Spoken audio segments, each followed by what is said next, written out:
नमस्कार दोस्तों, स्वागत है आप सबका। मार्केट में क्रैश की सिचुएशन बनी हुई है जहां पे आपका पोर्टफोलियो भी नेगेटिव रिटर्न दे रहा होगा और नए इन्वेस्टमेंट करने के लिए काफी लोग काफी ज्यादा डरे हुए हैं। यहां पे निफ्टी 50 में आज के सेशन में 450 पॉइंट से ज्यादा की गिरावट देखी गई है, जहां निफ्टी 50 22,100 के लेवल पे ट्रेड कर रहा है और सेंसेक्स में भी 1400 पॉइंट तक की गिरावट देखी गई है, जहां सेंसेक्स 73,200 पे ट्रेड कर रहा है। अब ऐसे सिचुएशन में जहां दो बड़े इंडेक्स गिरे हुए हैं और खास करके निफ्टी आईटी जैसा इंडेक्स भी गिरा है, निफ्टी एफएमसीजी गिरा है और जितने भी निफ्टी के अदर स्टॉक्स हैं ऑटो से रिलेटेड, इन सब के अंदर गिरावट देखने को मिली है। और सबसे ज्यादा दिक्कत की बात यह होती है कि जो आम निवेशक होता है, आम रिटेलर होता है, उन्होंने सबसे ज्यादा अपना इन्वेस्टमेंट स्मॉल कैप और मिड कैप इंडेक्सेस और साथ ही साथ इन स्टॉक्स में भी किया हुआ रहता है। यहाँ पे मार्केट में जो गिरावट आई है निफ्टी और सेंसेक्स में, जो ऊपरी स्तरों से ये 13 से 14% तक गिर चुके हैं, यहाँ पे जो पर्टिकुलर शेयर्स हैं खास करके मिड कैप और स्मॉल कैप के, इनके अंदर 40 से 50% तक की गिरावट देखने को मिल रही है। जहां पे रेलवे सेक्टर को आप देखें तो आईआरएफसी, आरवीएनएल जैसे स्टॉक्स काफी ज्यादा गिर चुके हैं। आईआरएफसी 113 रुपए तक पे ट्रेड कर रहा है, जो कि अभी तक के 52 वीक का सबसे लोएस्ट पे चल रहा है। वहीं पे टाटा मोटर्स और महिंद्रा जैसे स्टॉक्स है जिन्होंने काफी ज्यादा नेगेटिव रिटर्न दिया है। और उसके बाद अगर आप एफएमसीजी की तरफ जाते हैं तो यहाँ पे भी नेस्ले और जो आईटीसी जैसी कंपनियां हैं, इन्होंने खराब रिजल्ट दिया है। मतलब कुल मिला के हर सेक्टर में काफी ज्यादा दिक्कत बनी हुई है। जहां पे स्टील सेक्टर से related stock Tata steel, Hindalco जैसों ने पिछले 2-3 साल में कोई खास रिटर्न नहीं दिया है। तो फिर यहाँ पे दिक्कत वाली बात ये आती है कि अगर सारे टॉप के स्टॉक्स छोड़ दिए जाए, ये भी देखेंगे कि सबसे ज्यादा मच अवेटेड जो पिछले साल का रहा है वो पावर सेक्टर रहा है, जिसमें इलेक्ट्रिकल पावर के साथ साथ रिन्यूएबल पावर पे भी काफी ज्यादा जोर दिया गया है। अब यहाँ पे पावर सेक्टर और रिन्यूएबल पावर सेक्टर पे भी आप देखें तो टाटा पावर जैसा स्टॉक भी अपने पीक से 45% से ज्यादा का लॉस दिखा रहा है। वहीं पे इरिडा जैसा शेयर जो कि रिन्यूएबल एनर्जी पे 100% काम करता है और इन्वेस्टमेंट करता है, उस शेयर ने भी आज 8% से ज्यादा की गिरावट दिखाई है और अपने पीक 310 रुपए से भी लोएस्ट फॉर्म पे चल रहा है, 150 रुपए के प्राइस पे आ चुका है। तो ये सब चीजें जो मार्केट के सेंटिमेंट्स इसे खराब करते हैं। नए इन्वेस्टर हो या पुराने इन्वेस्टर या जो ऑलरेडी इन्वेस्टेड है, इन सबके सेंटिमेंट्स को खराब किया है, मार्केट की तरफ से इनका मुंह मोड़ रहा है। लेकिन यहाँ पे आपको बात समझनी होगी कि मार्केट में ये जो पैनिक की सिचुएशन बनी है, मार्केट में ये जो गिरावट चल रही है, इसका कारण सिर्फ मार्केट के इंटरनल मैटर्स ही नहीं होते हैं, ग्लोबल मैटर्स भी होते हैं जिनको जानना समझना काफी ज्यादा जरूरी हो जाता है, क्योंकि मार्केट की डिपेंडेंसी भी इनके ऊपर काफी ज्यादा होती है। हालांकि हम ये चीज मानते हैं कि मार्केट में ये जो गिरावट आई है, यहाँ पे ज्यादातर कारण हमारे इंटरनल फैक्टर है, जहां पे पिछले कुछ क्वार्टर्स में जो अर्निंग्स रही है कंपनियों की, खास करके बैंकिंग, फाइनेंशियल और जो इंडस्ट्रियल अर्निंग्स है, ये काफी ज्यादा कम रही है, काफी गिरावट के साथ देखा गया है। ऑटो सेक्टर भी पिछले 2-3 क्वार्टर से सही परफॉर्म नहीं कर पा रहा है। तो इंटरनल फैक्टर तो ये रहा, लेकिन यहाँ पे इंटरनेशनल और जो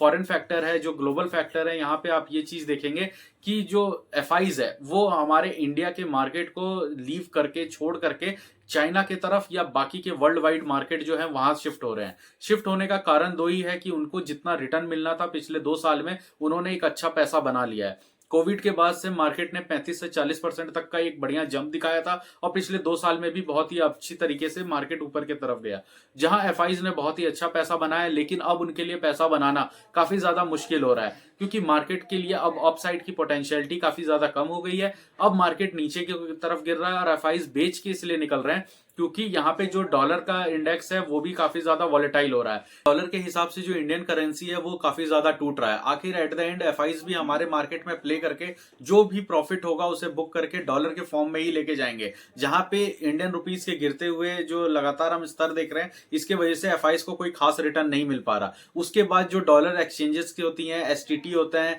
जो यहाँ पे शॉर्ट टर्म चार्जेस है इंडिया का, वो काफी ज्यादा बढ़ गया, 20% हो गया। लॉन्ग टर्म गेन भी 12.5% है। तो ये सब चीजें भी जो फॉरेन इन्वेस्टर्स हैं उन्हें काफी ज्यादा इंपैक्ट कर रही हैं, इस कारण से वो लोग बेच रहे हैं। उसके बाद जो इमर्जिंग मार्केट है वो उसमें भी डेवलपमेंट काफी कम देखने को मिला है। हाल ही में जो रिपोर्ट आई है वहां पे ये देखते हैं कि यूएस बॉन्ड डील है, उसके वजह से भी जो मार्केट की स्थिति है जहां पे एफआईज बेच रहे हैं, और जो यूएस के अंदर अभी नया एक ट्रेड वॉर चल रहा है, यूएस जैसे बड़े इमर्जिंग मार्केट में अगर जॉब डाटा ये आता है कि वहां पे भी बेरोजगारी बढ़ने जा रही है, एम्प्लॉयमेंट भी कम हो रहा है, तो ये सब चीजें काफी ज्यादा मार्केट को हैम्पर करती है। एफआईज के पास भी ज्यादा डाटा और टेक्निकल रिसर्चेज होते हैं जहां पे उन्हें ये लग रहा है कि जो डीआईज मार्केट है, डोमेस्टिक इंस्टीट्यूशंस का मार्केट है, यहाँ पे जो इंडियन डोमेस्टिक इंस्टीट्यूशंस हैं और म्यूचुअल फंड्स हैं, इन लोगों ने मार्केट में अपनी जो पोजीशन है काफी ज्यादा अपर हाई लेवल पे बना लिया है। इस वजह से जो डीआईज है, एफआईज के सेल करने के बाद भी मार्केट को संभाल नहीं पा रहे हैं। अब जो ओवरसोल्ड हो गया है मार्केट, यहाँ पे बहुत सारे ऐसे स्टॉक्स है जो अंडर वैल्यूड हो गए हैं।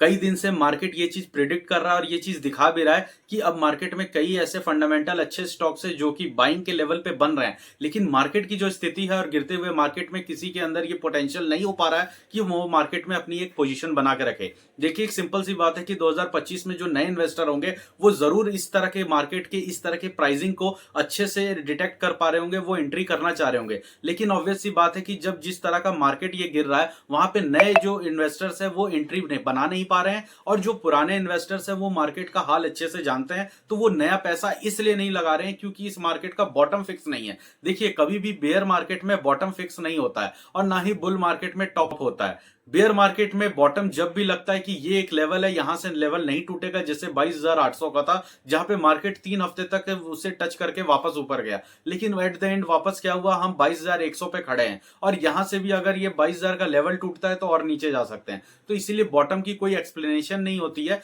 मार्केट अपने आप को ऐसी स्ट्रेंथ प्रोवाइड करता है। यहां पे यही दिक्कत है, अगर किसी पुराने इन्वेस्टर को ये लगता है कि अब जो मार्केट में नया एंट्री करेगा वो काफी अच्छे लेवल्स पे एंट्री कर सकता है और बहुत ही अच्छे पैसे बना सकता है आने वाले समय में, लेकिन एक साइकोलॉजिकल फैक्ट ये भी है कि इस तरह के मार्केट की गिरावट जहां पिछले 5 महीनों से कोई खास रिटर्न नहीं मिला, यहां पे नया एंट्री करना किसी के लिए आसान बात नहीं होती और ना ही कोई करेगा। ये वही बात है कि जब पहले कहा जाता था कि कोविड में एक ऐसा समय आया था जहां पे मार्केट में अच्छे अच्छे शेयर्स कौड़ियों के भाव मिल रहे थे, आज भी मिल रहे हैं, लेकिन उसे कोई लेना नहीं चाहता, कोई नहीं लेता, कोई उसमें हाथ नहीं डालना चाहता क्योंकि नहीं पता कि बॉटम कहां है। लेकिन यहाँ पे जो लॉन्ग टर्म इन्वेस्टर्स है जिन्होंने काफी समय से अपने अच्छे स्टॉक्स को पिक करके रखा है, पकड़ के रखा है, हो सकता है कि पोर्टफोलियो आपका 10 स्टॉक्स में से 3 ऐसे स्टॉक्स हो जो अभी भी ग्रीन में हो, लेकिन वो 3 स्टॉक्स वही हो सकते हैं जिनमें आपने 2022 के आसपास का पोजिशन बना के रखा है और अभी तक सेल नहीं किया है। तो ये चीज समझने की होती है कि आपका जो प्राइस है वो गलत नहीं है,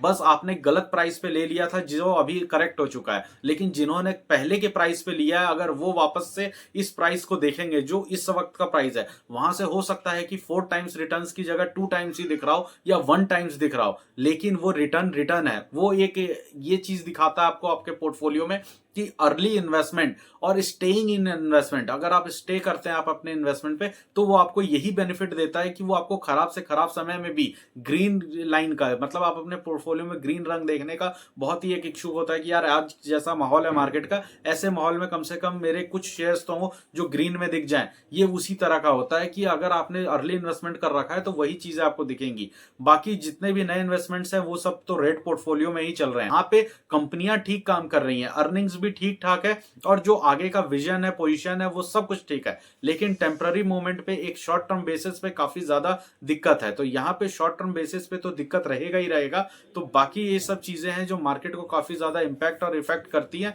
ये सब चीजें समझना और इसको एज अ स्ट्रेंथ बना के रखना काफी ज्यादा जरूरी हो जाता है। आप मार्केट में है तो ये सारी सीरियसनेस को समझना काफी ज्यादा आपके लिए जरूरी है। तो दोस्तों, इस वीडियो में मैंने सिर्फ मार्केट के गिरते हुए कारण प्लस मार्केट गिर रहा है तो उसमें क्या करें ये चीज, और आपको मार्केट में बने रहने के लिए थोड़े से मोटिवेशन के बारे में मैंने बोला है। ये चीजें आपको थोड़ी हेल्प करेंगी कि हाँ, मार्केट के सिचुएशन को समझे, क्योंकि जब भी कितनी भी खराब स्थिति होती है, अगर आप परिस्थिति को, जो सिचुएशन होता है, अगर आप उसको समझ लें तो हो सकता है कि वो जो प्रॉब्लम है, जो जितने भी आपकी दिक्कतें हैं, उसको समझने के वजह से जो पेन होता है, जो अल्टीमेट पेन होता है, वहां पे थोड़ी रिलीफ मिले। तो दोस्तों, इस वीडियो में इतना ही, मिलते हैं अगले वीडियो में। नमस्कार।